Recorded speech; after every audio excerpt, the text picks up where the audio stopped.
সুপ্রিয় শ্রোতা, লক্ষ্মীজ স্টুডিওর ধারাবাহিক আয়োজনে আপনারা শুনছেন সৈয়দ মুজতবা আলীর বিখ্যাত ভ্রমণ কাহিনী দেশে বিদেশে। আজ থাকছে দেশে বিদেশের অষ্টম পর্ব। ফ্রান্সের বেতারবাণী আরম্ভ হয় ইসিপারি অর্থাৎ হেতায় প্যারিস দিয়ে। কাবুল ইউরোপীয় কোনো জিনিস নকল করতে গেলে ফ্রান্সকে আদর্শরূপে মেনে নেয় বলে কাবুল রেডিও দুই সন্ধ্যা আপন অভিজ্ঞতাবাণী প্রচার করে ইনজা কাবুল অর্থাৎ হেথায় কাবুল বলে। মোটরেও বেতারবাণী হলো ইনজা কাবুল। কিন্তু তখন সন্ধ্যা হয়ে গিয়েছে বলে বেতার যোগে প্যারিস অথবা কাবুলের যতটা দেখবার সুবিধা হয় আমার প্রায় ততটাই হলো। হেডলাইটের জোরে কিছু যে দেখব তারও উপায় ছিল না। পূর্বেই বলেছি, বাসখানার মাত্র একটি চোখ। সাঁঝের পিদিম দেখাতে গিয়ে সর্দারজি তার উপর আবিষ্কার করলেন যে সে চোখটিও খাইবারের রৌদ্রদহনে গান্ধারীর চোখের মতো কানা হয়ে গিয়েছে। সর্দারজির নিজের জন্য অবশ্য বাঁচের কোনো চোখেরই প্রয়োজন ছিল না, কারণ তিনি রাতকানা। কিন্তু রাস্তার ৪৫ নম্বরীদের উপকারের জন্য প্যাসেঞ্জারদের থেকে একটা হারিকেন জোগাড় করা হলো। হ্যান্ডিম্যান সেইটা নিয়ে একটা মডগার্ডের উপরে বসালো। আমি সভয়ে সর্দারজিকে জিজ্ঞেস করলুম, হ্যারিকেনের সামান্য আলোতে আপনার মোটর চালাতে অসুবিধা হচ্ছে না? সর্দারজি বললেন, হচ্ছে বই কি, আলোটা চোখ ধাঁধিয়ে দেয়। ওটা না থাকলে গাড়ি জোরে চালাতে পারতুম। মনে পড়ল, দেশের মাঝিরাও অন্ধকার রাত্রে নৌকার সম্মুখে আলো রাখতে দেয় না। কিন্তু ভাগ্য বিধাতা অন্ধ হওয়া সত্ত্বেও তো কবি তারই হাতে গোটা দেশটার ভার ছেড়ে দিয়েছেন। পতন অভ্যুদয় বন্ধুর পন্থা, যুগ যুগ ধাবিত যাত্রী, হে চির সারথি, তব রথচক্রে মুখরিত পথ দিনরাত্রি। কিন্তু কবির তুলনায় দার্শনিক ঢের বেশি হুঁশিয়ার হয়। তাই বোধ হয় কবির হাতে রাষ্ট্রের কী দুরবস্থা হতে পারে তারই কল্পনা করে প্লেটো তার আদর্শ রাষ্ট্র থেকে ভালো মন্দ সব কবিকেই অবিচারে নির্বাসন দিয়েছিলেন। এসব তত্ত্বচিন্তা না করা ছাড়া তখন অন্য কোনো উপায় ছিল না। যদিও কাবুল উপত্যকার সমতল ভূমি দিয়ে তখন গাড়ি চলছে, তবু দু একটা মোড় সবসময়ই থাকার কথা। সেসব মোড় নেবার সময় আমি চোখ বন্ধ করেছিলুম এবং সেই খবরটি সর্দারজিকে দেওয়াতে তিনি যা বললেন তাতে আমার সব ভয় ডর কেটে গেল। তিনি বললেন, আমিও চোখ বন্ধ করি। শুনে আমি যা চোখ বন্ধ করলুম তার সঙ্গে গান্ধারীর চোখ বন্ধ করার তুলনা করা যায়। সে যাত্রা যে কাবুলে পৌঁছাতে পেরেছিলুম তার একমাত্র কারণ বোধ হয় এই যে রগরগে উপন্যাসের গোয়েন্দা শত বিপদেও মরে না। ভ্রমণ কাহিনী লেখকের জীবনেও সেই সূত্র প্রযোজ্য। গমরুক বা কাস্টম হাউস তখন বন্ধ হয়ে গিয়েছে, বিছানাখানা পর্যন্ত ছাড়ল না। টাঙ্গা নিয়ে ফরাসি রাজদূতাবাসের দিকে রওনা হলুম। কাবুল শহরে আমার একমাত্র পরিচিত ব্যক্তি সেখানেই থাকতেন। শান্তিনিকেতনেও তিনি আমার ফার্সি অধ্যাপক ছিলেন ও তখন ফার্সি রাজদূতাবাসে কর্ম করতেন। টাঙ্গা ৩ মিনিট চলার পরেই বুঝতে পারলুম মস্কো রেডিও কোন ভরসায় তাবৎ দুনিয়ার প্রলেতেরিয়াকে সম্মিলিত হওয়ার জন্য ফতোয়া জারি করে। দেখলুম কাবুল শহরে আমার প্রথম পরিচয়ের প্রলেতেরিয়ার প্রতীক টাঙ্গাওয়ালা আর কলকাতার গাড়িওয়ালায় কোনো তফাৎ নেই। আমাকে উজবুক পেয়ে সে তার কর্তব্য শেয়ালদার কাপ্তানদের মতো তখনই স্থির করে নিয়েছে। বেতারওয়ালা তাকে পই পই করে বুঝিয়ে দিয়েছিলেন ফরাসি দূতাবাসে কি করে যেতে হয়। সেও বারবার চশম বসর চশম অর্থাৎ আমার মাথার দিব্যি, আপনার তামিল এবং হুকুম আমার চোখের জ্যোতির ন্যায় মূল্যবান ইত্যাদি শপথ কসম খেয়েছিলেন। কিন্তু কাজের বেলায় 2 মিনিট যেতে না যেতেই সে গাড়ি দাঁড় করায়। বেছে বেছে কাবুল শহরের সবচেয়ে আকাট মূর্খকে জিজ্ঞাসা করে ফরাসি দূতাবাস কি করে যেতে হয়। অনেকে অনেক উপদেশ দিলেন। এক গুণী শেষটায় বললেন, ফরাসি রাজদূতাবাস সে তো প্যারিস, যেতে হলে। আমি বাধা দিয়ে বললুম, বোম্বাই গিয়ে জাহাজ ধরতে হয়। চলো হে টাঙ্গাওয়ালা, পেশোয়ার অথবা কান্দাহার যেটা কাছে পড়ে, সেখান থেকে বোম্বাই। টাঙ্গাওয়ালা ঘোড়েল, বুঝল বাঙাল বলিয়া করিও না হেলা, আমি ঢাকার বাঙাল নহি গো। তখন সে লবি দরিয়া দেহ আফগান শহরারা হয়ে ফরাসি রাজদূতাবাসে পৌঁছল। কাবুল শহর ছোট, কম করে 3 বার সে আমাকে ওই রাস্তা দিয়ে আগেই নিয়ে গিয়েছে। চতুর্দিকে পাহাড়, এর যে প্যাঁচালো কেপ অফ গুড হোপ চেষ্টা করলেও হয় না। আমি কিছু বললে এতক্ষণ ধরে সে এমন ভাব দেখাচ্ছিল যে আমার কাঁচা ফার্সি সে বুঝতে পারে না। এবার আমার পালা। ভাড়া দেবার সময় সে যতই নানা রকম যুক্তিতর্ক উত্থাপন করে, আমি ততই বোকার মতো তার দিকে ফ্যাল ফ্যাল করে তাকাই আর একঘেয়ে আলোচনায় নতুনত্ব আনবার জন্য তার খোলা হাত থেকে আমারই দেওয়া 2-4 আনা কমিয়ে নিই। সঙ্গে সঙ্গে আমার ভাঙা ফার্সিকে একদম ক্ষুদ্র বানিয়ে দিয়ে মাথা দুলিয়ে দুলিয়ে বলি, বুঝেছি বুঝেছি, তুমি ইমানদার লোক। বিদেশি বলে না জেনে বেশি দিয়ে ফেলেছি। অত বেশি নিতে চাও না? মাশাআল্লাহ, সুবহানাল্লাহ। খুদা তোমার জিন্দেগি দরাজ করুন, তোমার বেটা বেটির। পয়সা সরালেই সে আর্তকণ্ঠে চিৎকার করে ওঠে, আল্লাহ রসুলের দোহাই কাড়ে আর ইমান ইনসাফ সম্বন্ধে সাদি রুমির বয়ে তাওড়ায়। এমন সময় অধ্যাপক বগদান এসে কিছু রফারফি করে দিলেন। যাবার সময় সে আমাকে আর এক দফা তীক্ষ্ণ দৃষ্টি দিয়ে আমার মাথা থেকে পা পর্যন্ত মেপে নিয়ে অত্যন্ত মোলায়েম ভাষায় শুধালো, আপনার দেশ কোথায়?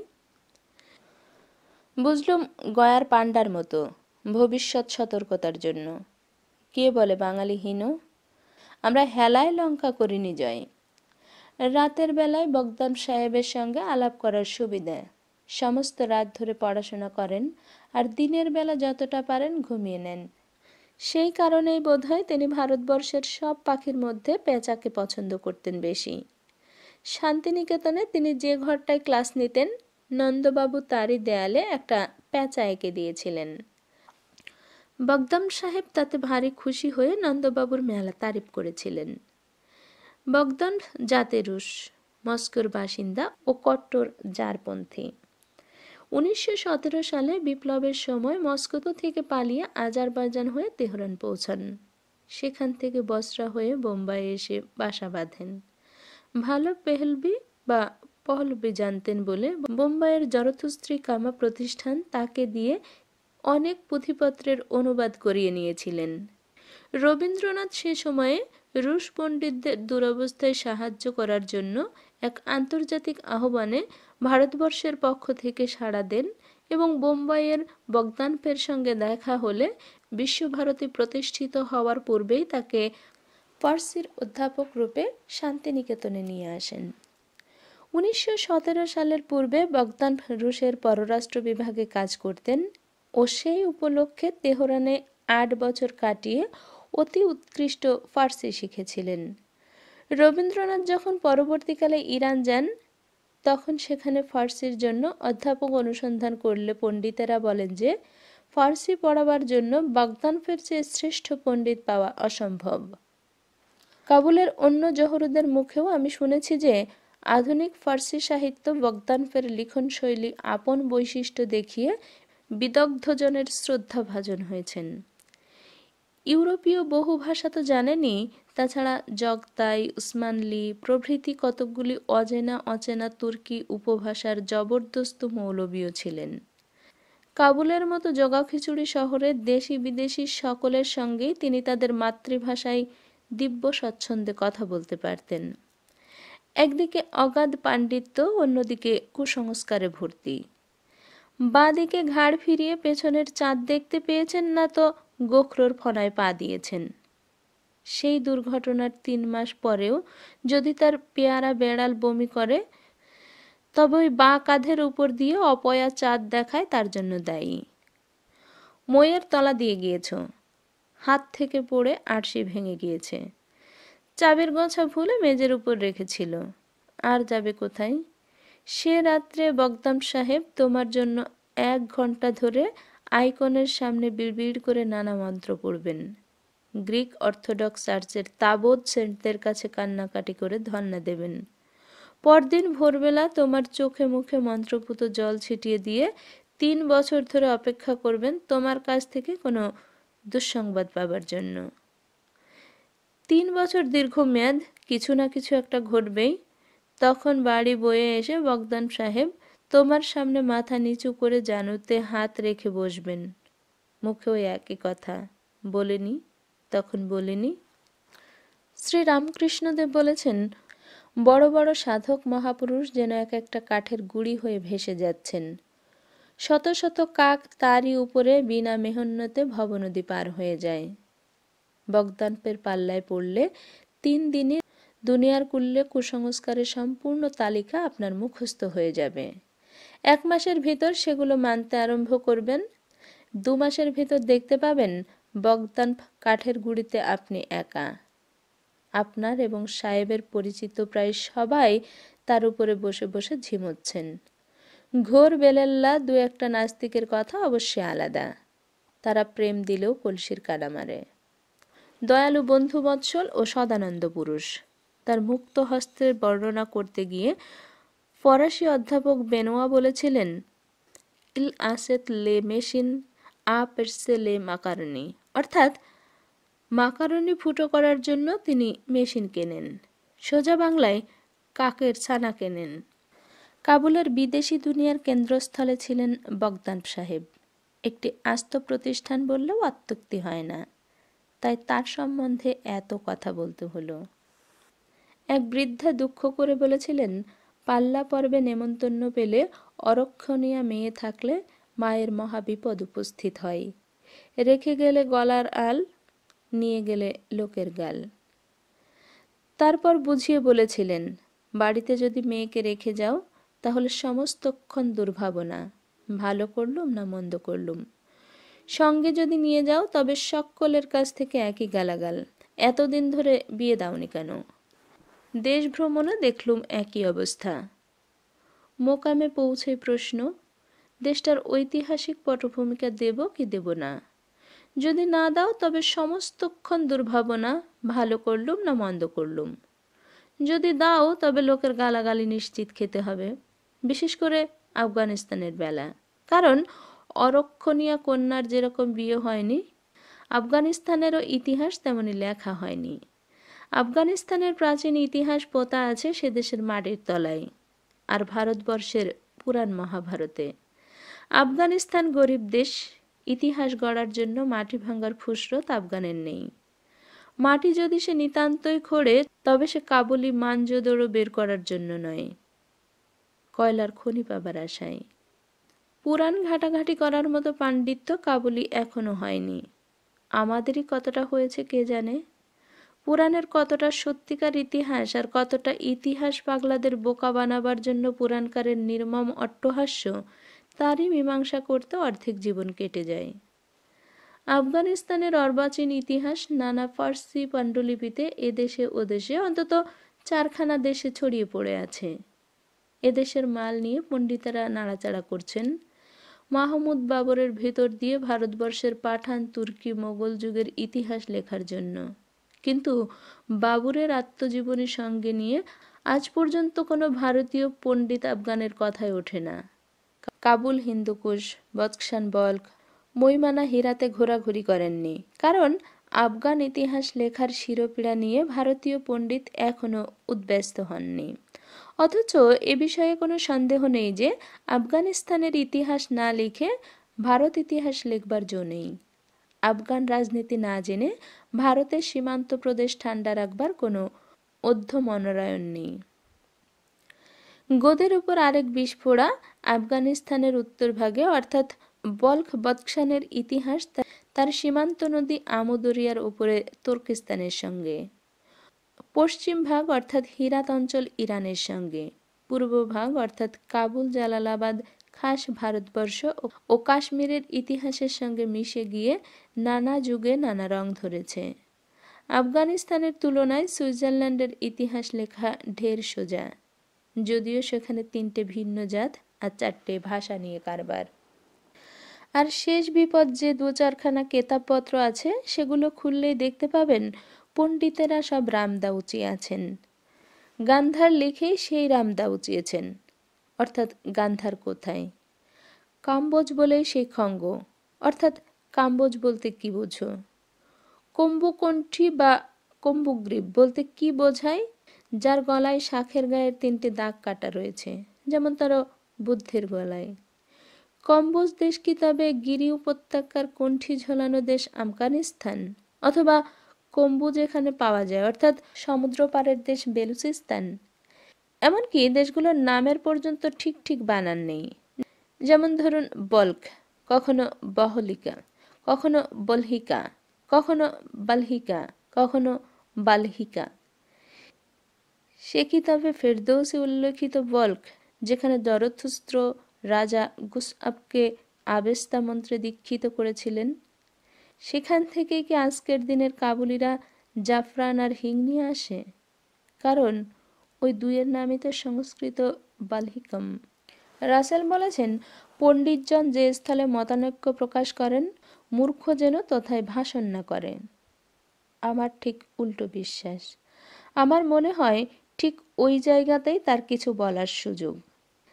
পণ্ডিতরা তখন একজোট হতে পারেন না বলে সে বারোয়ারি কিল থেকে নিষ্কৃতি পায়। পণ্ডিতে মূর্খে মেলে আফগানিস্তান সম্বন্ধে যেসব তথ্য আবিষ্কার করেছেন তার মোটামুটি তত্ত্ব এই: আর্যজাতি আফগানিস্তান খাইবার পাচ হয়ে ভারতবর্ষে এসেছিলেন, পামির দার্দিস্তান বা পৈশাচ ভূমি কাশ্মীর হয়ে নয়। বোগাসকো-ই বর্ণিত মিতানি রাজ্য ধ্বংসের পর যদি এসে থাকে, তবে প্রচলিত আফগান কিংবদন্তি যে আফগানরা ইহুদিদের অন্যতম পথভ্রষ্ট উপজাতি, সেটা সম্পূর্ণ মিথ্যা নয়। অর্থাৎ কিংবদন্তি দেশ ঠিক রেখেছে, কিন্তু পাত্র নিয়ে গোলমাল করে ফেলেছে। গান্ধারী কান্দাহার থেকে এসেছিলেন। পাঠান মেয়ের দৈর্ঘ্যপ্রস্থ দেখেই বোধ করি মহাভারতকার তাকে শতপুত্রবতী রূপে কল্পনা করেছিলেন। বৌদ্ধ ধর্ম অভ্যুদয়ের সঙ্গে সঙ্গে উত্তর ভারতবর্ষ ও আফগানিস্তানের ইতিহাস স্পষ্টতর রূপ নিতে আরম্ভ করে।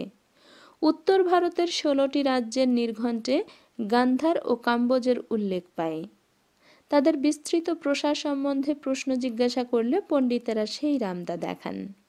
এ যুগে এবং তারপর বহু যুগ ধরে ভারত ও আফগানিস্তানের মধ্যে যেরকম কোনো সীমান্ত রেখা ছিল না, ঠিক তেমনি আফগান ও ইন্দো ইরানিয়ান ভূমি পারস্যের মধ্যে কোনো সীমান্ত ভূমি ছিল না। বক্ষু বা আমুদরিয়ার উভয় পাশের দেশকে সংস্কৃত সাহিত্যে ভারতের অংশরূপে ধরা হয়েছে। প্রাচীন ইরানি সাহিত্যে তাকে আবার ইরানের অংশরূপে গণ্য করা হয়েছে। তারপর ইরানি রাজা সাইরাস কুরুশ সম্পূর্ণ আফগানিস্তান দখল করে ভারতবর্ষের সিন্ধু নদ পর্যন্ত অগ্রসর হন। সিকান্দার শাহের সিন্ধু জয় পর্যন্ত আফগানিস্তান ও পশ্চিম সিন্ধু ইরানের অধীনে থাকে। সিকান্দার উত্তর আফগানিস্তান হয়ে ভারতবর্ষে ঢোকেন, কিন্তু তার সৈন্যদল খাইবার পাঁচ হয়ে পেশোয়ারে পৌঁছয়। খাইবার পেরোবার সময় সীমান্তের পার্বত্য জাতি খাইবার চূড়াতে বসে সিকান্দারি সৈন্যদলকে এতই উদ্ব্যস্ত করেছিল যে গ্রিক সেনাপতি তাদের শহর গ্রাম জ্বালিয়ে তার প্রতিশোধ নিয়েছিলেন। সিকান্দারের সিন্ধু জয় ভারতবর্ষের ইতিহাসে যেরকম জোর দাগ কেটে গিয়েছে, তেমনি গ্রিক অধিকারের ফলে আফগানিস্তান ও ভৌগোলিক আরিয়া, আরাখেশিয়া, গেদ্রসিয়া, পারোপানি দেশাই ও দ্রাঙ্গিয়ানা অর্থাৎ হৈরাত, বল্ক, কাবুল, গজনি ও কান্দাহার প্রদেশে বিভক্ত হয়ে ভৌগোলিক ও ঐতিহাসিক রূপ নিতে আরম্ভ করে। সিকান্দার শাহের মৃত্যুর কয়েক বছরের মধ্যে চন্দ্রগুপ্ত মৌর্য সমস্ত উত্তর ভারতবর্ষ দখল করে গ্রিকদের মুখোমুখি হন। ফলে হিন্দুকুশের উত্তরের বাল্হিক প্রদেশ ছাড়া সমস্ত আফগানিস্তান তার অধীনে আসে। মৌর্য বংশের পতন ও শুঙ্গ বংশের অভ্যুদয় পর্যন্ত আফগানিস্তান ভারতবর্ষের অংশ হয়ে থাকে। ভারতীয় আর্যদের চতুর্বেদ ও ইরানি আর্যদের আবেস্তা একই সভ্যতার বিকাশ।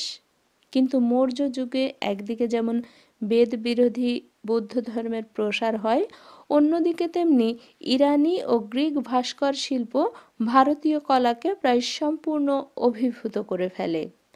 অশোকের বিজয়স্তম্ভের মসৃণতা ইরানি ও তার রসবস্তু গ্রিক। সে যুগের বিশুদ্ধ ভারতীয় কলার যে নিদর্শন পাওয়া গিয়েছে, তার আকার দৃঢ়, গতি পঙ্কিল, কিন্তু সে ভবিষ্যৎ বিকাশের আশায় পূর্ণগর্ভ। অশোক বৌদ্ধ ধর্ম প্রচারের জন্য মাধ্যন্তিক নামক শ্রমণকে আফগানিস্তানে পাঠান।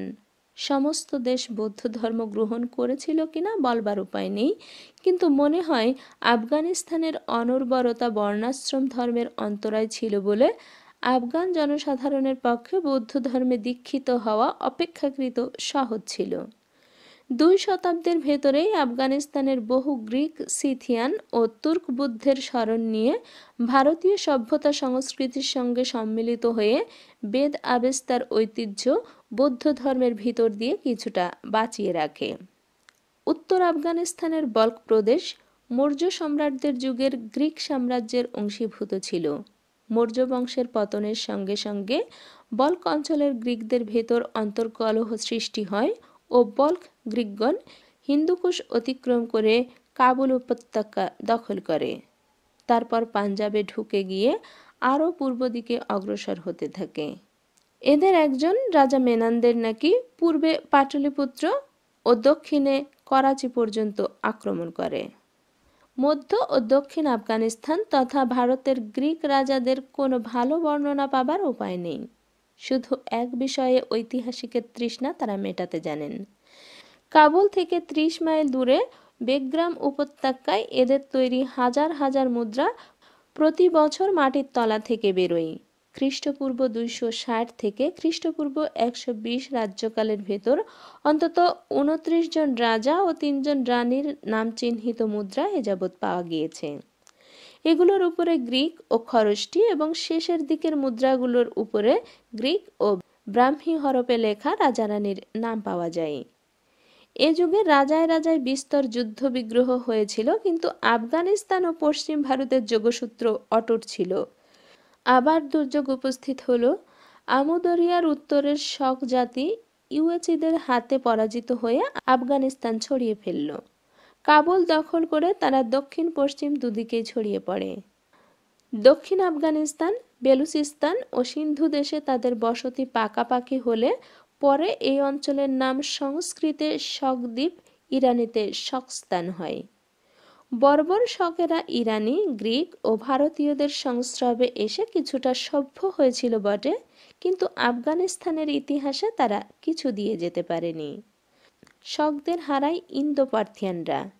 এদের শেষ রাজা গন্ধফর্নেস নাকি যীশু খ্রিস্টের শিষ্য সেন্ট টমাসের হাতে খ্রিস্টান হন, কিন্তু এই সেন্ট টমাসের হাতেই নাকি আবিসিনিয়াবাসী হাফসিরাও খ্রিস্টান হয় এবং এরই কাছে মালাবার ও তামিলনাড়ের হিন্দুরাও নাকি খ্রিস্ট ধর্ম গ্রহণ করেন। মাদ্রাজের কয়েক মাইল দূরে এক পাহাড়ের উপর সেন্ট টমাসের কবর দেখানো হয়। কাজেই আফগানিস্তানে খ্রিস্ট ধর্ম প্রচার বোধ করি বিশেষ বিশ্বাসযোগ্য নয়। কুষণ সম্রাটদের ইতিহাস ভারতে অজানা নয়।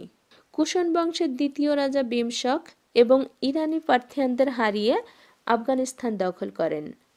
কনিষ্ক পশ্চিমে ইরান সীমান্ত ও উত্তরে কাশগড় খোটান। ইয়ারকন্দ পর্যন্ত রাজ্য বিস্তার করেন। পেশোয়ারের বাইরের কনিষ্ক যে স্তূপ নির্মাণ করিয়ে বুদ্ধের দেহাস্তি রক্ষা করেন, তার জন্য গ্রিক শিল্পী নিযুক্ত করেন। সে শিল্পী ভারতীয় গ্রিক না আফগান গ্রিক বলা কঠিন, দরকারও নেই, কারণ পশ্চিম ভারত ও আফগানিস্তানের মধ্যে তখনও সংস্কৃতিগত কোনো পার্থক্য ছিল না। যে স্তূপে কনিষ্ক শেষ বৌদ্ধ অধিবেশনের প্রতিবেদন তাম্রফলকে খোদাই করে রেখেছিলেন, তার সন্ধান এখনো পাওয়া যায়নি। জালালাবাদে যে অসংখ্য স্তূপ এখনো খোলা হয়নি, তারই একটার ভিতরে যদি সে প্রতিবেদন পাওয়া যায়, তাহলে আফগান ঐতিহাসিকেরা আশ্চর্য হবেন না। কনিষ্ককে যদি ভারতীয় রাজা বলা হয়, তাহলে তাকে আফগান রাজা বলাতেও কোনো আপত্তি নেই। ধর্মের কথা এখানে অবান্তর। কনিষ্ক বৌদ্ধ হবার বহু পূর্বেই আফগানিস্তান তথাগতের শরণ নিয়েছিলেন। ভারতবর্ষে কুষণ রাজ্য পতনের পরেও আফগানিস্তানে কিদার কুষণগণ 200 বছর রাজত্ব করেন। এ যুগের সবচেয়ে মহৎ বাণী গান্ধার শিল্পে প্রকাশ পায়। ভারতীয় ও গ্রিক শিল্পীর যুগ্ম প্রচেষ্টায় যে কলা বৌদ্ধ ধর্মকে রূপায়িত করে, তার শেষ নিদর্শন দ্বাদশ শতাব্দী পর্যন্ত ভারতবর্ষে পাওয়া যায়। তার যৌবন মধ্যাহ্ন আফগানিস্তান ও পূর্ব তুর্কিস্তানের 6ষ্ঠ শতকের শিল্পেও সব প্রকাশ। গুপ্ত যুগের শিল্প প্রচেষ্টা গান্ধারের কাছে কতটা ঋণী তার ইতিহাস এখনো লেখা হয়নি। ভারতবর্ষের সংকীর্ণ জাতীয়তাবোধ কখনো কখনো গান্ধার শিল্পের নিন্দা করেছেন। যেদিন বৃহত্তর দৃষ্টি দিয়ে দেখতে শিখব, সেদিন জানব যে ভারতবর্ষ ও আফগানিস্তানকে পৃথক করে দেখা পরবর্তী যুগের কুসংস্কার। বৌদ্ধ ধর্মের অনুপ্রেরণায় ভারত অনুভূতির ক্ষেত্রে যে সার্বভৌমত্ব লাভ করতে সক্ষম হয়েছিল, পরবর্তী যুগে তা আর কখনো সম্ভবপর হয়নি। আফগানিস্তানের ভূগর্ভ থেকে যেমন গান্ধার শিল্পের নিদর্শন বেরোবে, সঙ্গে সঙ্গে সে দেশের চারুকলার ইতিহাস লেখা হয়ে ভারতবর্ষকে তার ঋণ স্বীকার করাতে বাধ্য করবে। ভারতবর্ষ যখন গুপ্ত সম্রাটদের সুশাসনে সনাতন ধর্ম বৈষ্ণব রূপ নিয়ে প্রকাশ পেল, আফগানিস্তান তখনও বৌদ্ধ ধর্ম ত্যাগ করেননি। মৌর্যদের মতো গুপ্তরা আফগানিস্তান জয় করার চেষ্টা করেননি, কিন্তু আফগানিস্তানে পরবর্তী যুগের শক শাসনপতিগণ হীনবল। পঞ্চম শতকের চীন পর্যটক ফা হিয়েন কাবুল খাইবার হয়ে ভারতবর্ষে আসবার সাহস করেননি। খুব সম্ভব আফগান সীমান্তের অরাজকতা থেকে প্রাণ বাঁচিয়ে অনেক দূরের অনেক কঠিন রাস্তা পামির কাশ্মীর হয়ে ভারতবর্ষে পৌঁছান। তারপর বর্বর হুন অভিযান ঠেকাতে গিয়ে ইরানের রাজা ফিরোজ প্রাণ দেন। হুন অভিযান আফগানিস্তানের বহু মঠ ধ্বংস করে ভারতবর্ষে পৌঁছায়। গুপ্ত সম্রাটদের সঙ্গে তাদের যেসব লড়াই হয়, সেগুলো ভারতবর্ষের ইতিহাসে লেখা আছে। এই হুন এবং আফগানদের সংমিশ্রণের ফলে পরবর্তী যুগে রাজপুত বংশের সূত্রপাত। সপ্তম শতকে হিউয়েন-সাং তাশখন্দ সমরখন্দ হয়ে আমু-দরিয়া অতিক্রম করে কাবুল পৌঁছন। কাবুল তখন কিছু হিন্দু, কিছু বৌদ্ধ। ততদিন ভারতবর্ষে হিন্দু ধর্মের নবজীবন লাভের স্পন্দন কাবুল পর্যন্ত পৌঁছেছিল। শান্ত ভারতবাসী যখন বেশি দিন বৌদ্ধ ধর্ম সইতে পারল না, তখন দুর্ধর্ষ আফগানের পক্ষে যে জীবে দয়ার বাণী মেনে চলতে কষ্ট হয়েছিল, তাতে বিশেষ সন্দেহ করার কারণ নেই। হিউয়েন-সাং কান্দাহার, গজনি, কাবুলকে ভারতবর্ষের অংশরূপে গণ্য করেছেন। এখন আরব ঐতিহাসিকদের যুগ। তাদের মতে আরবরা যখন প্রথম আফগানিস্তানে এসে পৌঁছয়, তখন সে দেশে কনিষ্ক বংশধর তুর্কি রাজার অধীনে ছিল। কিন্তু পরে তার ব্রাহ্মণ মন্ত্রী সিংহাসন দখল করে ব্রাহ্মণ্য রাজ্য স্থাপন করেন। 871 সনে ইয়াকুব বিন লয়েস কাবুল দখল করেন। শাহিয়া বংশ তখন পাঞ্জাবে এসে আশ্রয় নেন। শেষ রাজা ত্রিলোচন পাল গজনির সুলতান মাহমুদের হাতে 1021 সনে পরাজিত হন। আফগানিস্তানের শেষ হিন্দু রাজবংশের বাকি ইতিহাস কাশ্মীরে। কহল্লনের রাজতরঙ্গিতে তাদের বর্ণনা আছে। এখানে এসে ভারতীয় পণ্ডিতগণ এক প্রকাণ্ড ঢেরা কাটেন। আমি পণ্ডিত নই, আমার মনে হয় তার কোনোই কারণ নেই। প্রথম আর্য অভিযানের সময় কিংবা তারও পূর্ব থেকে আফগানিস্তান ও ভারতবর্ষ নানা যুদ্ধ বিগ্রহের ভিতর দিয়ে 19বিংশ শতাব্দী পর্যন্ত একই ঐতিহ্য নিয়ে পরস্পরের সঙ্গে যোগসূত্র অবিচ্ছিন্ন রাখার চেষ্টা করেছে। যদি বলা হয় আফগানরা মুসলমান হয়ে গেল বলে তাদের অন্য ইতিহাস, তাহলে বলি তারা একদিন অগ্নি উপাসনা করেছিল, গ্রিক দেবদেবীর পূজা করেছিল, বেদ বিরোধী বৌদ্ধ ধর্ম গ্রহণ করেছিল। তবুও যখন দুই দেশের ইতিহাস পৃথক করা যায় না, তখন তাদের মুসলমান হওয়াতেই হঠাৎ কেন মহাভারত অশুদ্ধ হয়ে গেল? বুদ্ধের স্মরণ নিয়ে কাবুলি যখন মগধবাসী হয়নি, তখন ইসলাম গ্রহণ করে সে আরবও হয়ে যায়নি। ভারতবর্ষের ইতিহাস থেকে মুসলিম আফগানিস্তান, বিশেষ করে কান্দাহার, গজনি, কাবুল, জালালাবাদ বাদ দিলে ফ্রন্টিয়ার, বান্নুকুহাট, এমনকি পাঞ্জাবও বাদ দিতে হয়। পার্থক্য তবে কোথায়? যদি কোনো পার্থক্য থাকে, তবে সে শুধু এইটুকুই যে মাহমুদ গজনির পূর্বে ভারতবর্ষের লিখিত ইতিহাস নেই। মাহমুদের পরে প্রতি যুগে নানা ভূগোল, নানা ইতিহাস লেখা হয়েছে। কিন্তু আমাদের জ্ঞান অজ্ঞানের শক্ত জমি চোরাবালির ওপর তো আর ইতিহাসের তাজমহল খাড়া করা হয় না। মাহমুদের ইতিহাস নতুন করে বলার প্রয়োজন নেই, কিন্তু তার সভা পণ্ডিত অলবিরুনির কথা বাদ দেওয়ার উপায় নেই। পৃথিবীর ইতিহাসে 6 জন পণ্ডিতের নাম করলে আলবেরুনির নাম করতে হয়। সংস্কৃত আরবি অভিধান ব্যাকরণ সে যুগে ছিল না, এখনও নেই। আলবিরনি ও ভারতীয় ব্রাহ্মণগণের মধ্যে কোনো মাধ্যম ভাষা ছিল না। তৎসত্ত্বেও এই মহাপুরুষ কি করে সংস্কৃত শিখে হিন্দুর জ্ঞান বিজ্ঞান দর্শন জ্যোতিষ কাব্য অলঙ্কার পদার্থবিদ্যা রসায়ন সম্বন্ধে তহকি এই হিন্দু নামক বিরাট গ্রন্থ লিখতে সক্ষম হয়েছিলেন, সে এক অবিশ্বাস্য প্রহেলিকা। একাদশ শতাব্দীতে আলবিরুনি ভারতবর্ষের সংক্ষিপ্ত বিশ্বকোষ লিখেছিলেন। প্রত্যুত্তরে আজ পর্যন্ত কোনো ভারতীয় আফগানিস্তান সম্বন্ধে পুস্তক লেখেননি। এক দার্শিকও ছাড়া আজ পর্যন্ত পৃথিবীতে কেউ আরবি ও সংস্কৃতিতে এরকম অসাধারণ পাণ্ডিত্য দেখাতে পারেনি। এই বিংশ শতকে কটি লোক সংস্কৃত ও আরবি দুই জানেন আঙুল গুণে বলা যায়। ভারতবর্ষের পাঠান তুর্কি সম্রাটেরা আফগানিস্তানের দিকে ফিরেও তাকাননি, কিন্তু আফগানিস্তানের সঙ্গে ভারতবর্ষের সংস্কৃতিগত সম্পর্ক কখনো ছিন্ন হয়নি। একটা উদাহরণ দিলেই যথেষ্ট হবে। আলাউদ্দিন খিলজির সভাকবি আমির খসরু ফার্সিতে কাব্য রচনা করেছিলেন। তার নাম ইরানে কেউ শোনেননি, কিন্তু কাবুল কান্দাহারে আজকের দিনেও তার প্রতিপত্তি হাফিজ সাদের চেয়ে কম নয়। ইশকিয়া কাব্যে দেবলা দেবী ও কিজার খানের প্রেমের কাহিনী পড়েননি এমন শিক্ষিত মৌলবি আফগানিস্তানে আজও বিরল। আফগানিস্তান, বিশেষ করে গজনির দৌত্যে উত্তর ভারতবর্ষে ফার্সি তার সাহিত্য সম্পদ। বাইজেন্টাইন সেরাসিন ইরানি স্থাপত্য, ইতিহাস লিখন পদ্ধতি, ইউনানি ভেষজ বিজ্ঞান, আরবি ফার্সি শাস্ত্রচর্চা ইত্যাদি প্রচলিত হয়ে নতুন নতুন ধারা বয়ে নবনব বিকাশের পথে এগিয়ে চলল। একদিন আফগানিস্তান গ্রিক ও ভারতবাসীকে মিলিয়ে দিয়ে গান্ধার কলার সৃষ্টি করতে সাহায্য করেছিল। পাঠান তুর্কি যুগে সেই আফগানিস্তান আরব ইরানের সঙ্গে ভারতবর্ষের হাত মিলিয়ে দিল। তারপর তৈমুরের অভিযান। তৈমুরের মৃত্যুর পর তার বংশধরগণ সমরখন্দ ও হিরাতে নতুন শিল্প প্রচেষ্টায় আত্মনিয়োগ করেছিলেন, কিন্তু আফগানিস্তানের হিরাত অতি সহজেই তুর্কিস্তানের সমরকন্দকে ছাড়িয়ে গিয়েছিল। তৈমুরের পুত্র শাহরুখ চীন থেকে শিল্পী আনিয়ে ইরানিদের সঙ্গে মিলিয়ে হিরাতে নবীন চারুকলা পত্তন করেন। তৈমুরের পুত্রবধূ গৌহর সাদ শিক্ষা দীক্ষায় রানী এলিজাবেথ ক্যাথেরিনের চেয়েও কোনো অংশে ন্যূন ছিলেন না। তার আপন অর্থে তৈরি মসজিদ মাদ্রাসা দেখে তৈমুরের প্রপৌত্র বাবুর বাদশাহ চোখ ফেরাতে পারেননি।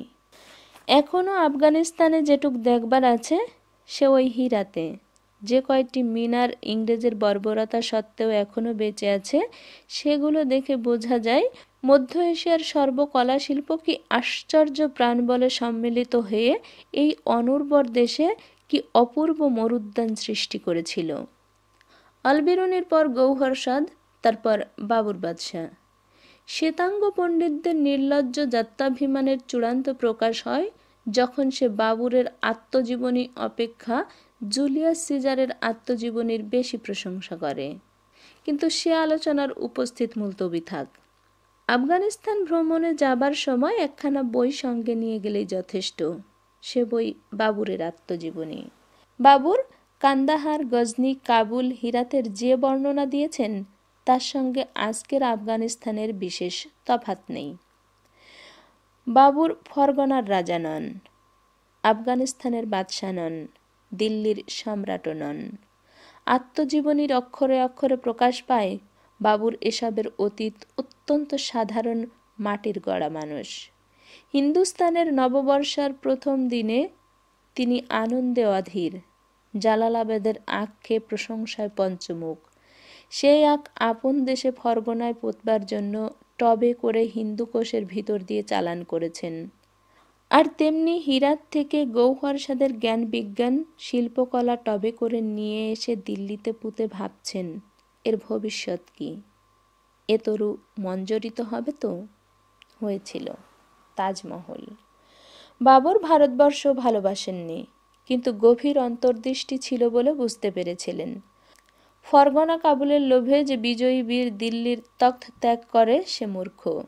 দিল্লিতে নতুন সাম্রাজ্য স্থাপন করলেন তিনি আপন প্রাণ দিয়ে। কিন্তু দেহ কাবুলে পাঠাবার হুকুম দিলেন মরবার সময়। সমস্ত কাবুল শহরে যদি দেখবার মতো কিছু থাকে তবে সে বাবুরের কবর। হুমায়ুন, আকবর, জাহাঙ্গীর, শাহজাহান, আওরঙ্গজেব, নবমৌর্য সাম্রাজ্য। নাদির উত্তর ভারতবর্ষ লণ্ডভণ্ড করে ফেরার পথে আফগানিস্তানে নিহত হন। লুণ্ঠিত ঐশ্বর্য আফগান আহমদ শাহ আবদালির হস্তগত হয়। 1747 সালে সমস্ত আফগানিস্তান নিয়ে সর্বপ্রথম নিজস্ব রাজবংশ প্রতিষ্ঠিত হল 1761 সালে পানিপত। 1793 সালে শিখদের নবজীবন। ইতোমধ্যে মহাকাল শ্বেতবর্ণ ধারণ করে ভারতবর্ষে তাণ্ডবলীলা আরম্ভ করেছে। ভারত আফগানের ইতিহাসে এই প্রথম এক জাতের মানুষ দেখা দিল যে এই দুই দেশের কোনো দেশকে আপন বলে স্বীকার করল না। এ যেন চিরস্থায়ী তৈমুর নাদির। ঊনবিংশ এবং বিংশ শতকে ইংরেজ হয় আফগানিস্তান জয় করে রাজ্য স্থাপন করার চেষ্টা করেছে, আফগান সিংহাসনে আপন পুতুল বসিয়ে রুশের মোকাবেলা করার চেষ্টা করেছে। কিন্তু আফগানিস্তান জয় করা কঠিন না হলেও দখল করা অসম্ভব, বিশেষত কাফির ইংরেজির পক্ষে। আফগান মোল্লার অজ্ঞতা তার পাহাড়েরই মতো উঁচু, কিন্তু ইংরেজকে সে বিলক্ষণ চেনে। ইংরেজের পরম সৌভাগ্য যে 1857 সালে আমির দস্ত মোহাম্মদ ইংরেজকে দোস্তি দেখিয়েছিল। তার চরম সৌভাগ্য যে 1915 সালে রাজা মহেন্দ্র প্রতাপ আমির হাবিবুল্লাহকে ভারত আক্রমণে উৎসাহিত করতে পারেননি, কিন্তু 3বারের বার বেলটাকে পড়ল। আমানউল্লাহ ইংরেজকে সামান্য উত্তম মাধ্যম দিয়েই স্বাধীনতা পেয়ে গেলেন। তাই বোধহয় কাবুলিরা বলে খুদাদাদ আফগানিস্তান, অর্থাৎ বিধিদত্ত আফগানিস্তান। জিন্দাবাদ খুদিদাদ আফগানিস্তান। এতক্ষণ আপনারা শুনলেন দেশে বিদেশের 8ম পর্ব। কে কোথা থেকে শুনছেন এবং পর্বটি কেমন লাগলো তা জানার জন্য কমেন্ট বক্সের দিকে অধীর আগ্রহে চোখ রাখলাম। আগের 7টি পর্বের অডিও বুক লিংক এই ভিডিওর ডেসক্রিপশন বক্সে পেয়ে যাবেন। চ্যানেলটি ভিজিট করার জন্য অসংখ্য ধন্যবাদ।